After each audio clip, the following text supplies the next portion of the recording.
Why are food products in your local supermarket marked GMO-free? And why is YouTube swamped with videos promoting a GMO-free life? Does genetically modified products really deserve bad reputations, or are they just misunderstood? Scientists aren't creating these GMOs just for fun. There's a purpose behind it. Pro-GMOs claim that it is just an extension of natural plant propagation, and that it is a way of creating a more sustainable food supply, while others claim that it is a way of taking over the world's food supply. There are also some in-betweeners going back and forth, not sure what to believe. One thing that might make you an in-betweener is the debate about herbicide resistance and GMO. There are a lot of contradictory studies within this topic, and especially when it comes to the herbicide glyphosate. There are studies showing that glyphosate are both bad and good for humans. It is quite easy to get lost in the pros and cons of when it comes to GMOs, but we are here to help you. Man, I know the truth about GMOs now, and they are disgusting. Ugh. What do you mean, son? You gotta go into more detail. GMOs are unnatural. We're injecting foreign DNA into our crops. What's natural about that? Well, if you think GMOs are unnatural, what do you think of this? Ugh, that's disgusting. GMO banana. Ugh. Well, actually, this is a banana that's naturally grown before it was selectively bred by humans to become the banana we know of today. What does selective breeding have to do with genetic modification? Selective breeding is a method used by farmers to improve their crops. Genetic modification, on the other hand, is basically the same thing, but it's more effective and it's faster through artificial means. So what I'm trying to say is, genetic modification and selective breeding are not so different after all. And if selective breeding has been done for thousands of years and everyone accepts it, why can't GMOs be the same?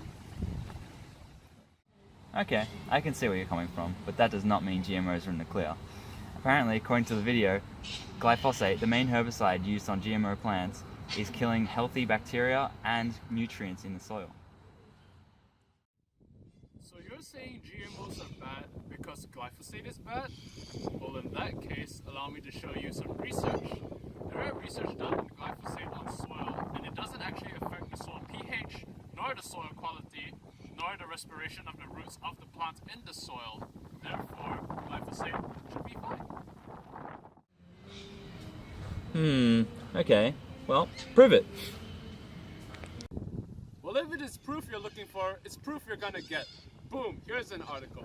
This article states that the effects of glyphosate on soil, water, and air are actually pretty minimal when you compare it to the other herbicides we use today. That's because glyphosate readily absorbs into the earth before it is decomposed by bacteria, and it also has a really, really short lifespan, a half-life of 30 days, which is actually less than that of herbicides we know of today. Well, shit.